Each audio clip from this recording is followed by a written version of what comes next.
Hello दोस्तों, एक बार फिर से आप सभी का डियर गुरुजी चैनल पर हार्दिक स्वागत है। लास्ट जो क्वेश्चन छोड़ा था अपन ने क्वेश्चन नंबर 7 तक कंप्लीट कर लिए थे अपन ने 4.2 एक्सरसाइज के सारणिक जो अपना चैप्टर चल रहा था। आज हम स्टार्ट कर रहे हैं क्वेश्चन नंबर 8 से। क्वेश्चन नंबर 8 है अपना, बिना विस्तार के हमें प्रूफ करना है कि जो मैट्रिक्स जो सारणिक दी हुई है, डिटर्मिनेंट जो दिया हुआ है, ये तीनों इक्वल होने चाहिए। तो मैं यहाँ सबसे पहले पहला जो डिटर्मिनेंट दिया हुआ है इसको मैं लेकर चल रहा हूँ, जैसे A B C X Y Z और पी क्यू आर। इसके अंदर देखो चेंजेस करूंगा मैं इसको हल करने के लिए, ये लेकर आना है मुझे सबसे पहले प्रूफ के लिए। तो यहाँ देखो एक्स वाई जेड आ रहा है इस वाली पंक्ति के अंदर। तो कहने का मतलब मैं ये कर सकता हूँ कि R1 को R2 से चेंज कर दूं। इसमें कौन सा लग जाएगा, यहाँ प्रॉपर्टी कौन सी लगेगी, R2 को मैं चेंज करूं किसमें, R1 में। R1 और R2 को आपस में क्या करूं, चेंजेस करूं। नीचे ए बी सी आ रहा है तो ए बी सी आना चाहिए, कहा यहां तक आना चाहिए। तो फिर नेक्स्ट मैं करूंगा R3 को R2 में चेंज। देखो सबसे पहले मैं R2 को R1 में एक्सचेंज कर रहा हूं, इसको इसमें चेंज करूंगा, फिर इसको इसमें चेंज करूंगा, तब ये वाला मान यहाँ आ जाएगा C2 के, यहाँ R2 में आ जाएगा। ठीक है, ABC यहाँ R2 में आ जाएगा। फिर R2 को मुझे लाना है ABC सबसे लास्ट में, तो इसको यहाँ पर चेंज कर दूंगा। यहाँ पर चेंज करने के लिए R3 टू R2 करूंगा। ठीक है, तो यहाँ देखो सबसे पहले मैं ये वाला ऑपरेशन इस पे अप्लाई कर रहा हूँ। तो किस प्रकार से बनेगी इसकी सारणी, यहीं पे कर देता हूँ। R2 R1 इसको एक्सचेंज करूंगा तो ये एक्स वाई जेड तो गया कहाँ, ऊपर सबसे पहला काम। फिर ये वाला देखो यहाँ आएगा नीचे, सबसे पहले ये इक्वेशन ये प्रॉपर्टी लगा रहा हूँ, उसके बाद लगाऊंगा ये प्रॉपर्टी। यहाँ आ गया ए बी सी, ये रह गया पी क्यू आर। ठीक है, नेक्स्ट मैं यहाँ पर ये वाली प्रॉपर्टी लगा दूं तो किस प्रकार से बनेगा, ये नीचे आ जाएगा। तो यहाँ X Y Z, A B C नीचे आएगा तो पी क्यू आर ऊपर रह जाएगा, ए बी सी नीचे रह जाएगा। ये अपना आ गया सारणी का मान। यहाँ देखो X Y Z P Q R A B C तीनों यहाँ पर मिल गए हमें। पहली चीज अपन ने प्रूफ कर दी, बहुत सिंपल क्वेश्चन है।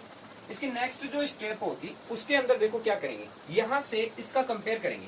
देखो यहाँ वाई बी क्यू आ रहा है जबकि यहाँ एक्स वाई जेड आ रहा है। तो अगर मैं यहाँ पर C1 C2 और C3 को चेंजेस कर दूं, C2 और C3 को या C1 C2 को चेंजेस कर दूं, यहाँ मुझे चाहिए वाई एक्स जेड चाहिए, सबसे पहले वाई एक्स जेड चाहिए। तो रो को तो कॉलम में और कॉलम को रो में चेंज कर दो ताकि मुझे एक्स वाई जेड इस रो में मिल जाए।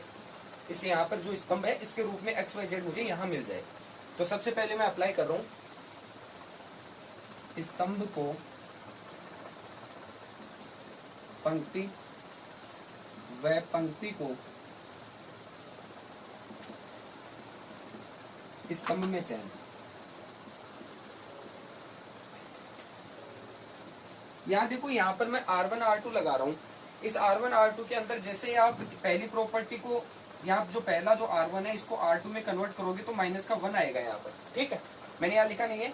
तो जैसे ही वापस आप इसको R2 की फॉर्म में बदलोगे तो -1 और -1 बन जाएगा यहाँ पर। कहने का मतलब दोनों मान माइनस माइनस यानी प्लस का हो जाएगा। ये वैल्यू किसकी हो जाएगी, टोटल प्लस की हो जाएगी, इसलिए ये प्लस का मान आया। इसी प्रकार यहाँ पर अगर मैं इसका जो पंक्ति है इसको स्तंभ के रूप में लिखूंगा तो क्या आएगा मेरे पास, नई जो सारणी होगी वो एक्स वाई जेड, फिर ये वाली होगी पी क्यू और आर, फिर ये वाली होगी ए बी सी, ए बी और सी। ये अपन ने बना ली। ये एक्स वाई जेड तो मिल रहा है यहाँ पर। यहाँ देखो बी ए सी यानी ये आ रहा है, ये वाला आना चाहिए। कौन सा आना चाहिए, ये वाला। तो मैं ऐसा करूं, यहाँ C1 और C2 और C3 है, इनको चेंज कर दूं। C2 को मैं चेंज कर दूं किस तरफ, C3 की तरफ। ठीक है, तो चेंज कर देते हैं इसको। तो नेक्स्ट अपनी सारणी क्या हो जाएगी, एक्स वाई जेड तो सेम रहेगा, ये पहले आ जाएगा। ए देखो माइनस का 1 आएगा, चेंज करूंगा तो साइन चेंज हो जाता है सारणी का, ये अपन ने प्रॉपर्टी में पढ़ जाता। यहाँ ए बी और सी, फिर ये वाला पी क्यू और आर, ये अपन ने ले लिया। अब यहाँ हमें ये देखना है कि अब हमें क्या चाहिए आगे।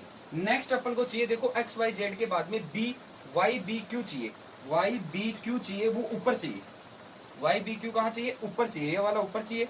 एक्स वाई पी या एक्स ए पी चाहिए मुझे सेकंड नंबर पर, और Z C R as it is रखना है। तो कहने का मतलब मुझे चेंज करना है R1 और R2 में। इसी में चेंज करना है, तो यहाँ मैं चेंज कर रहा हूँ R1 को R2 की जगह चेंज कर रहा हूँ। तो प्रॉपर्टी क्या हो जाएगी, -1 ऑलरेडी है, एक माइनस और आ जाएगा, तो ये प्लस का बन जाएगा। और सारणी क्या बनेगी, देखो इसको यहाँ लाना है, इसको ऊपर लेकर जाना है, तो y b q आ गया, पहले R1 की जगह आ गया, फिर R2 है अपना x a p, फिर लास्ट z c r अपना एज इट इज। -1 यहाँ देखो मल्टीपल करूंगा माइनस को माइनस से, तो प्लस हो जाएगा वैल्यू, तो यहाँ प्लस का 1 आ गया और इसके मल्टीपल में आ गया y b q x a p और z c r। ये हमें क्या करना था, प्रूफ करना था। क्वेश्चन नंबर अपना 8 कंप्लीट हो गया। नेक्स्ट अपना क्वेश्चन है क्वेश्चन नंबर 9, प्रूफ करना है इस प्रकार की कोई सारणिक दी हुई है हमें, उसका मान स्क्वायर की जगह यहाँ क्यूब है, ए क्यूब बी क्यूब और सी क्यूब, ए क्यूब बी क्यूब और सी क्यूब -3 abc। ये हमें क्या करना है, प्रूफ करना है। तो ये वाला जो सारणिक का मान है, सबसे पहले ये लेकर चलेंगे हम। तो यहाँ b plus C, A plus B जो गिवन चीज है, ए सी प्लस ए, बी प्लस सी और बी, यहाँ ए प्लस बी और सी प्लस ए और सी।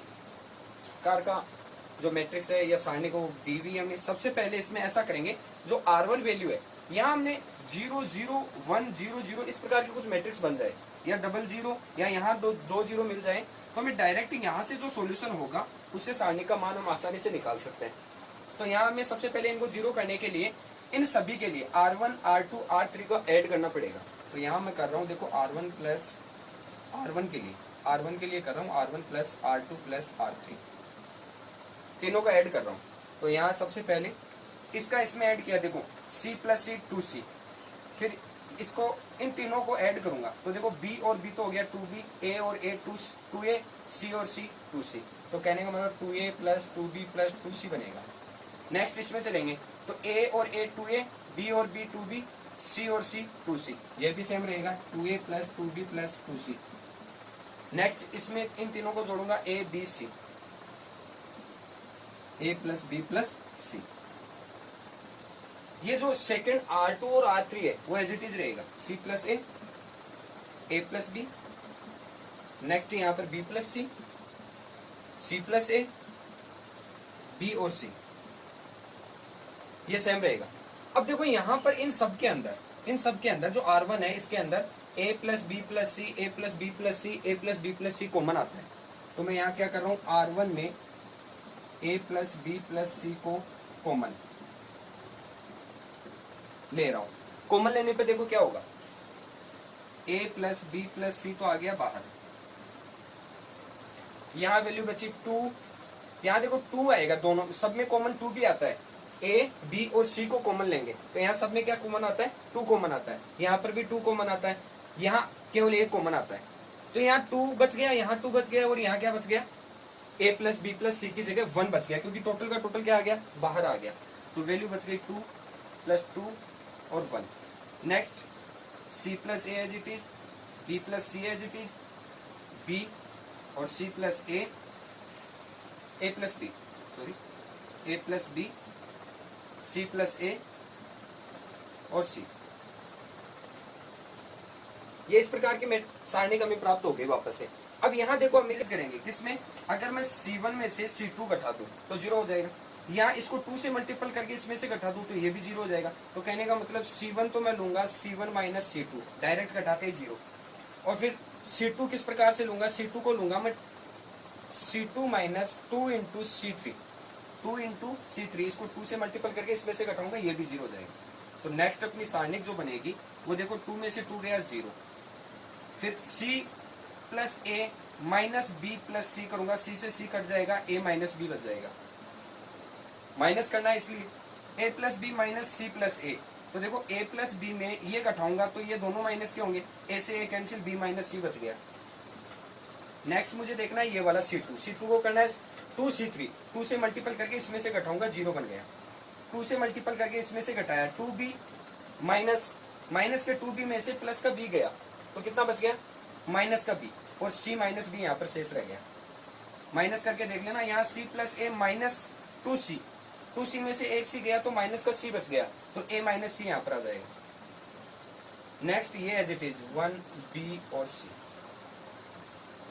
अब इसके अंदर देखो अगर इस प्रकार की फॉर्म बन जाती है, इसके साथ देखो a plus B plus C भी चल रहा है अपना, ये a plus B plus C भी अपना चल रहा है।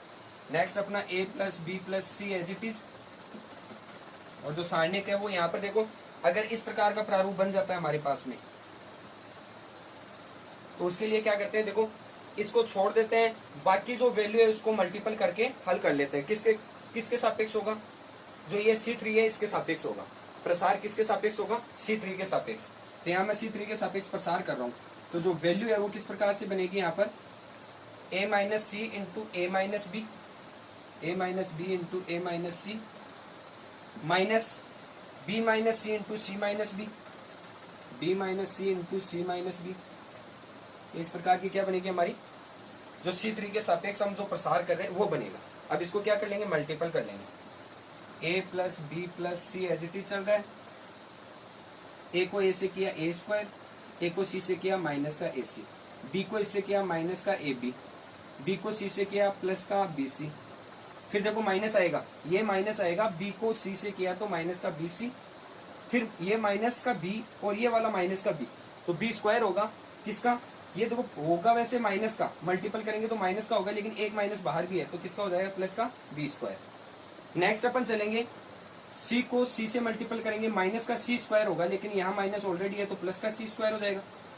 फिर माइनस ये है, माइनस का c और माइनस का b प्लस का bc हो जाएगा, लेकिन इस माइनस की वजह से माइनस का cb, ये मल्टीपल में आ गया हमारे पास। अब इसको थोड़ा और शॉर्ट कर लेते हैं, a प्लस बी प्लस सी,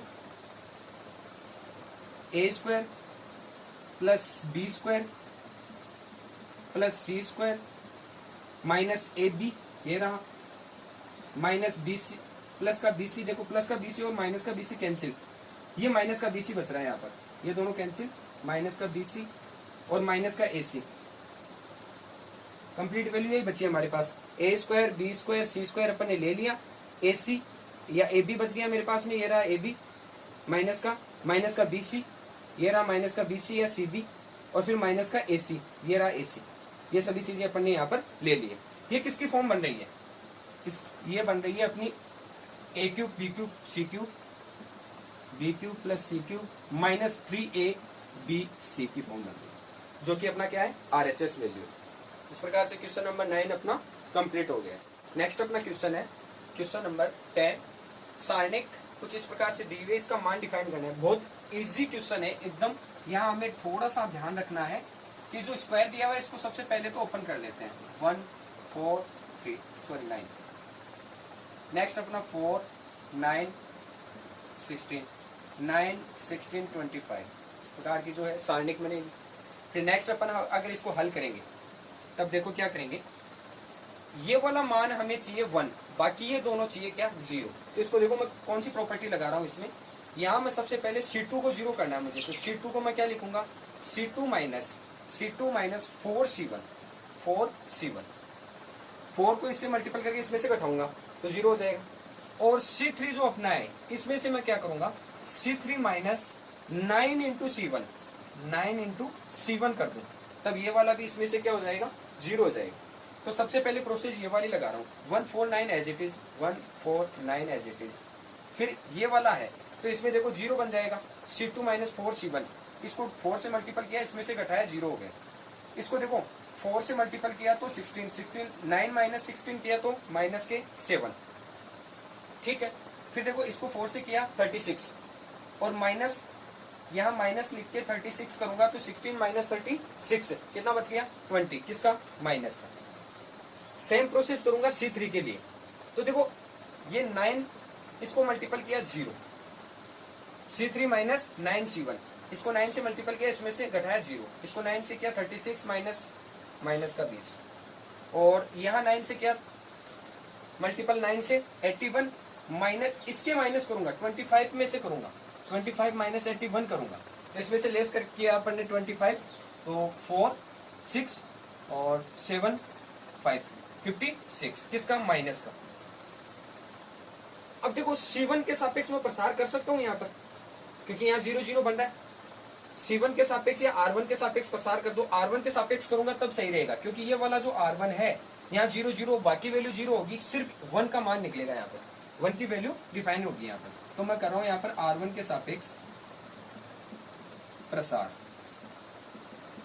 तो किस प्रकार से होगा, देखो 1 इंटू माइनस के 7 और माइनस के 56 मल्टीपल माइनस, ये दोनों माइनस के 20 और माइनस के 20,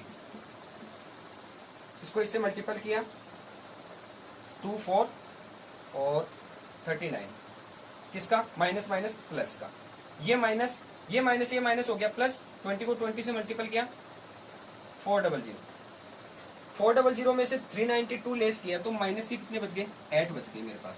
ये इसका आंसर हो गया। सिर्फ संख्यात्मक मानता उसको हल करना था डायरेक्ट। नेक्स्ट अपना क्वेश्चन है, क्वेश्चन नंबर 11। यदि ओमेगा इकाई का घनमूल हो तो सारणिक इसका मान हमें डिफाइन करना है। सबसे पहले तो जो दिया हुआ मान है ओमेगा इकाई है, इसका घनमूल होगा मान लो 1 का क्यूब 1 होगा। दूसरी चीज हमें ये डिफाइन रखनी है कि 1 plus omega square plus omega का मान होता है 0।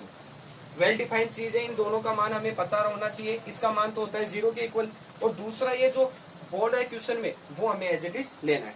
तो सारणिक लूंगा मैं सबसे पहले 1 ओमेगा स्क्वायर ओमेगा क्यूब यहाँ स्क्वायर है, क्वेश्चन में यहाँ क्यूब है और यहाँ पर स्क्वायर है, ओमेगा क्यूब ओमेगा स्क्वायर, फिर 1 ओमेगा, फिर ओमेगा स्क्वायर ओमेगा और 1। सबसे पहले इसमें क्या करेंगे, देखो ओमेगा क्यूब की वैल्यू 1 रखेंगे, तो यहाँ 1, ये भी 1 और ये ओमेगा स्क्वायर, फिर नेक्स्ट ये 1 है ऑलरेडी, ओमेगा स्क्वायर ओमेगा और 1। फिर यहाँ पर देखो इन दोनों को 0 बनाना है, तो R1 को मैं ऐसा करूं, R1 में मैं देखो प्रॉपर्टी कौन सी लगा रहा हूं, R1 माइनस R2 कर दूं, R1 में से R2 कटा दूं, तो मेरे पास किस प्रकार की सारणिक बन जाएगी, ये 0 हो जाएगा, इसमें से ये गया 0 हो गया, इसमें से ये गए तो ओमेगा स्क्वायर माइनस ओमेगा बन गया। सेम प्रॉपर्टी रहेगी 1 ओमेगा, सेम रहेगी R3 ओमेगा स्क्वायर ओमेगा और 1। कुछ नहीं किया है मैंने, सिर्फ R1 को इस वाली वैल्यू को 0 करने के लिए, ताकि हम वैल्यू आसानी से निकाल सके, हमने R1 में से R2 को क्या कर दिया, लेस कर दिया है। अब यहाँ देखो मैं C3 के सापेक्ष क्या कर रहा हूँ, प्रसार कर रहा हूँ, C3 के सापेक्ष प्रसार करने पर तो देखो क्या होगा, C3 के सापेक्ष ये वैल्यू आएगी omega square minus omega into ये वाला स्तंभ, ये वाली पंक्ति छोड़ दो, ओमेगा को 1 से किया ओमेगा माइनस इसको इससे मल्टीपल किया ओमेगा स्क्वायर। ठीक है, अब यहाँ देखो इन दोनों को मल्टीपल करना है मुझे, मल्टीपल में ये दोनों, तो सबसे पहले ओमेगा स्क्वायर को ओमेगा से किया ओमेगा क्यूब, ओमेगा स्क्वायर से ओमेगा स्क्वायर से किया माइनस ओमेगा की पावर 4, फिर देखो माइनस का ओमेगा से ओमेगा को किया तो माइनस का ओमेगा स्क्वायर, और माइनस के ओमेगा को इससे किया तो माइनस माइनस हो गया प्लस ओमेगा की पावर 3, इसका मान 1 इसका मान 1 हो गया। तो बाकी वैल्यू एज इट इज ले लेते हैं, इसकी वैल्यू में 1 माइनस इसको मैं क्या लिख सकता हूँ, ओमेगा का क्यूब इंटू ओमेगा लिख सकता हूँ, ओमेगा की पावर 4 को, फिर माइनस का ओमेगा स्क्वायर, और इसकी वैल्यू क्या हो गई 1 हो गई, इसकी वैल्यू भी 1 होती है, तो 1 को मैं ओमेगा से मल्टीपल करूंगा तो ये बनेगा 1 और 1 तो क्या हो गया 2, माइनस ये बन गया ओमेगा स्क्वायर, सॉरी ओमेगा, क्योंकि इसका मान 1 हो गया, 1 को ओमेगा से मल्टीपल किया ओमेगा, और माइनस के ओमेगा स्क्वायर, ये बनेगा अपना। और इसको मैं क्या लिख सकता हूँ, देखो यहाँ ओमेगा स्क्वायर और ओमेगा को इस तरह भेज दो तो दोनों किस में जाएंगे, माइनस में, दोनों माइनस में होंगे तब उसका मान कितना होता है 1 होता है, तो यहाँ क्या आ जाएगा, इन दोनों की जगह क्या आ जाएगा 1 आ जाएगा, तो जो वैल्यू है वो क्या बन जाएगी, यहाँ प्लस ले रहा हूँ मैं, क्योंकि यहाँ देखो वैल्यू इन दोनों में मल्टीपल में नहीं है, 1 और 1 2 मल्टीपल में नहीं है, ये दोनों क्या है अलग है, प्लस के रूप में है ये, और ये क्या है माइनस में है, तो ये अंदर ले लिया मैंने, तो यहाँ प्लस के रूप में मैं 2 + 1 करूंगा तो कितना होगा, इसका मान 3 आ जाएगा। ये हमारी जो सारणिक थी उसकी वैल्यू हो। तो अपना क्वेश्चन है, क्वेश्चन नंबर 12 है, प्रूफ दैट, और हमें ये प्रूफ करके लाना है, LHS लेकर चलेंगे, RHS हमें लाना है। तो LHS जो वैल्यू अपनी वो है हमारे पास में a² BC AC + C², a² + AB B² AC, फिर AB B² + BC और C²। इन तीनों में, इन C1 C2 C3 में मैं कॉमन निकाल रहा हूँ, यहाँ A यहाँ B और यहाँ C, सब में कॉमन आ रहा है, तो A B C मैंने क्या किया, कॉमन निकाल लिया है C1 C2 C3 में। आप लिख लेना, याद नहीं रहे तो C1 C2 C3 के अंदर A B C जो मल्टीपल में है उनको मैंने क्या किया है, कॉमन निकाला है। अब इसको आगे हल करेंगे तो यहाँ तो बच गया ओनली ए, फिर यहाँ बच गया ओनली सी, यहाँ बच गया सी, अगर कॉमन आएगा यहाँ से सी कॉमन आएगा तो देखो यहाँ बच गया ए प्लस सी। ठीक है, नेक्स्ट स्टेप होगी ये वाली, यहाँ ए कॉमन आ गया दोनों में तो देखो ए प्लस बी बच गया, यहाँ पर ए प्लस बी बच गया, और यहाँ क्या बचेगा ओनली बी, फिर यहाँ ओनली बी, और यहाँ क्या बचेगा बी प्लस सी। यहाँ बच गया अपना ए, क्योंकि सी कॉमन आ गया, यहाँ से सी कॉमन आया तो ओनली सी, सी स्क्वायर है, सी कॉमन आया तो ओनली सी। नेक्स्ट में हम करेंगे देखो C1 जब मैं लूंगा, जब मैं C1 लूंगा तो उसको लिखूंगा C1 plus C2 minus C3, कहने का मतलब इसको जीरो बनाना है, तो इन दोनों को ऐड करके इसको घटाऊंगा तो देखो जीरो हो जाएगा, a plus c minus a minus c, तो दोनों कैंसिल होकर जीरो हो जाएगा। यहाँ से देखो इन दोनों को ऐड करूंगा तब कोई ना कोई वैल्यू फिर से मुझे बनानी पड़ेगी जीरो के लिए, अगर ये दोनों वैल्यू जीरो होगी तो मैं C3 के सापेक्ष, C3 जो ये वैल्यू है, ये जो स्तंभ है, इसके सापेक्ष में क्या कर दूंगा, इसका प्रसार कर दूंगा, जिससे क्या होगी मेरे पास वैल्यू आ जाएगी। तो सबसे पहले मैं ये अप्लाई कर रहा हूँ C1 के लिए, तो देखो C1 के लिए क्या होगी सारणिक, C1 को मैं लिखूंगा C1 plus C2 minus C3, इन दोनों को ऐड किया A plus C minus a minus c, तो जीरो हो गया। फिर नेक्स्ट वाली C1 के लिए बोल रहा हूँ, ये वाली देखेंगे सबसे पहले A प्लस बी माइनस, इसको ऐड किया तो 2b हो गया, A से A गया तो 2b बच गया यहाँ पर, और जो कॉमन चल रहा था वो क्या था अपना ए बी सी मल्टीपल में। फिर इन दोनों को ऐड किया तो 2b प्लस सी माइनस सी कैंसिल, 2b बच गया यहाँ पर भी क्या बच गया 2b बच गया अपना।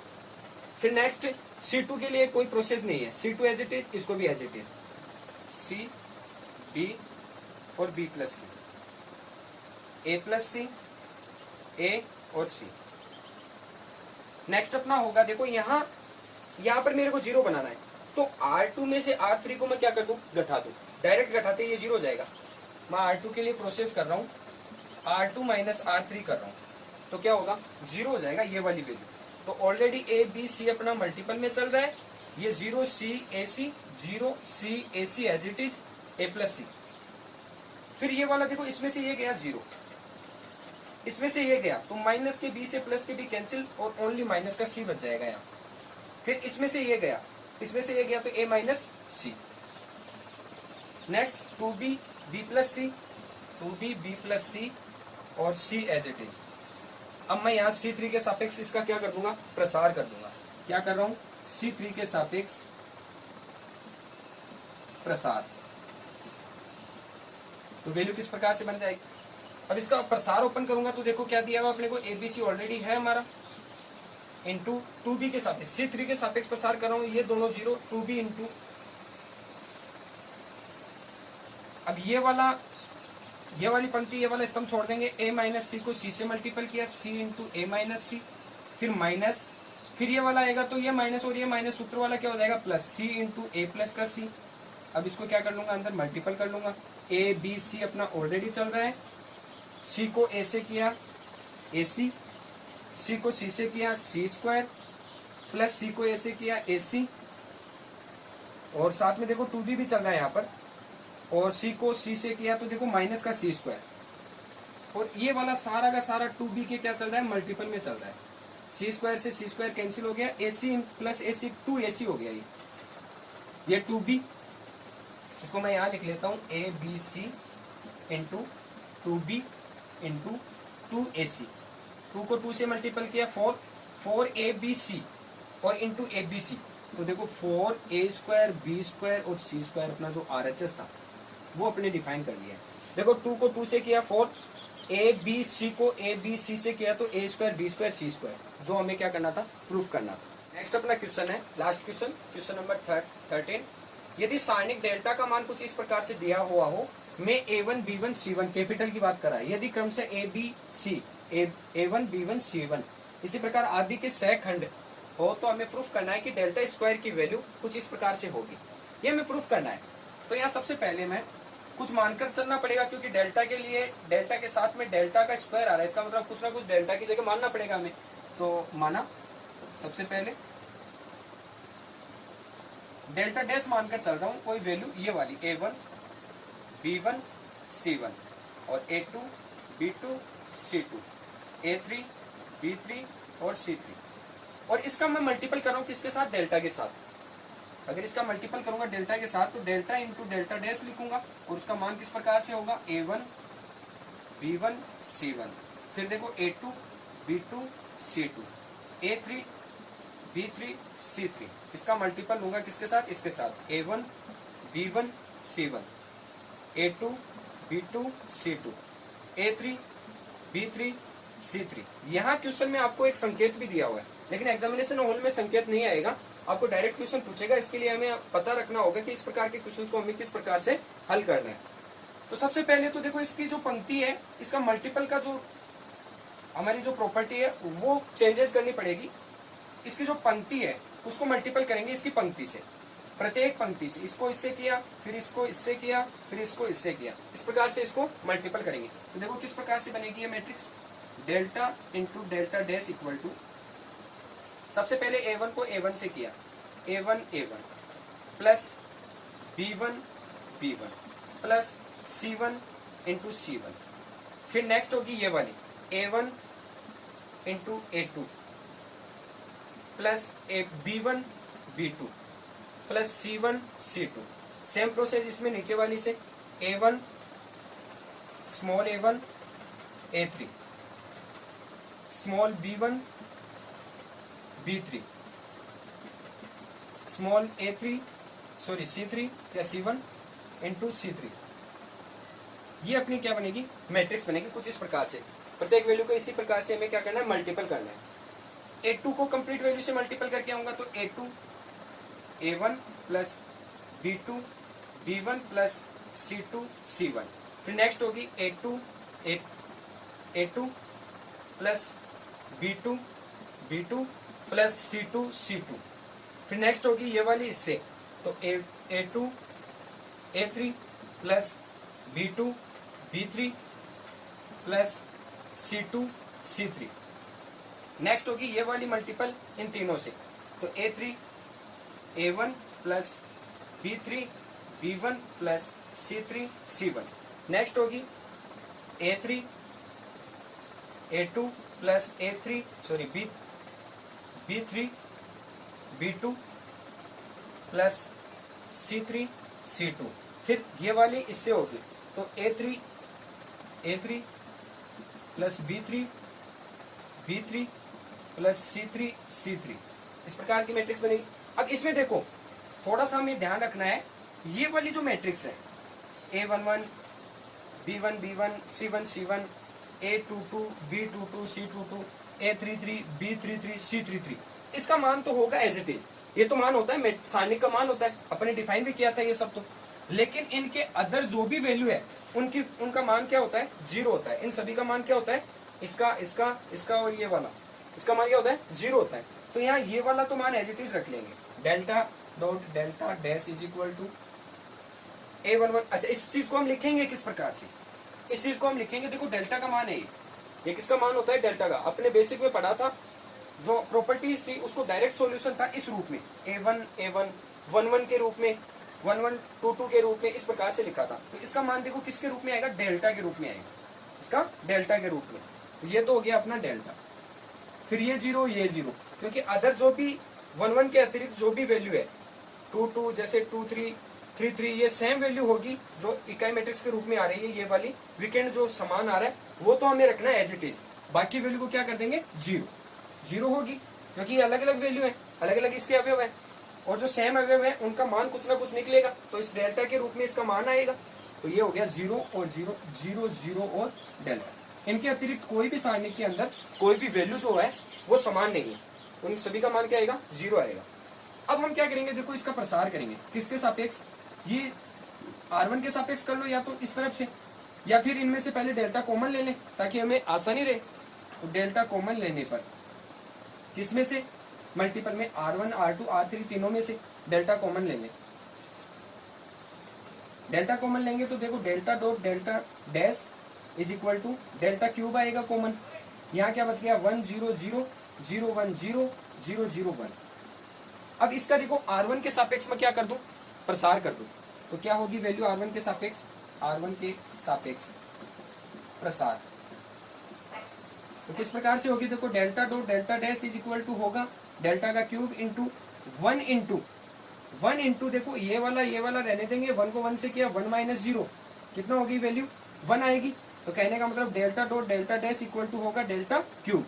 यहाँ डेल्टा डैश की वैल्यू कितनी होगी, डेल्टा का भाग लग जाएगा तो एक क्यूब हट जाएगा, स्क्वायर आ जाएगा। तो यही हमें क्या करना था, प्रूफ करना था, क्योंकि डेल्टा स्क्वायर की वैल्यू क्या थी, इस प्रकार से थी हमारे पास में। ये हमें क्या करना था, प्रूफ करना था। तो इस प्रकार से क्वेश्चन नंबर अपना 13 तक कंप्लीट हो गई है। इसी के साथ 4.2 भी एक्सरसाइज अपनी कंप्लीट हो गई है। नेक्स्ट मिसलेनियस जो चैप्टर है अपना 4th का, वो नेक्स्ट क्लास में देखेंगे। इसको थोड़ा सा ध्यानपूर्वक समझेंगे अच्छे से।